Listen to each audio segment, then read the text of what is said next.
მათ ჩვენი თანადგომა სჭირდებათ. ამ სახელწოდებით სათნოების სახლ კათარზისში აფხაზეთიდან დევნილი ბენეფიციარების მხარდასაჭერი საქველმოქმედო ღონისძიება გაიმართა, რომელშიც აფხაზეთის სულიერებისა და კულტურის ცენტრის თანამშრომლები და აფხაზეთის შემოქმედ ბავშვთა კავშირ მომავლის ხმის წევრები მონაწილეობდნენ. აქციას ესწრებოდნენ აფხაზეთის ავტონომიური რესპუბლიკის უმაღლესი საბჭოს წარმომადგენლები.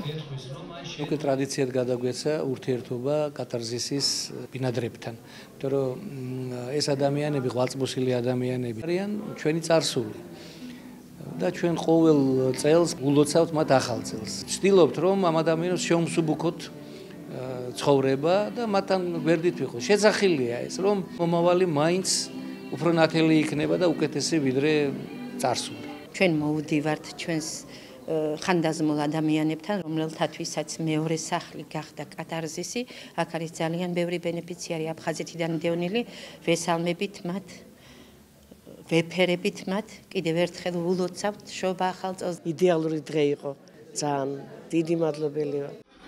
ღონისძიებაში მონაწილეობდნენ აფხაზეთის ავტონომიური რესპუბლიკის ხელოვნების ნომერ მეორე სკოლის ფოლკლორული ანსამბლი, სამაჯლისო ცეკვების ანსამბლი გაზაფხული და ინდივიდუალური შემსრულებლები. ზეიმზე მოწვეულ კათარზისის ბენეფიციარებს საშობაო საჩუქრები გადაეცათ.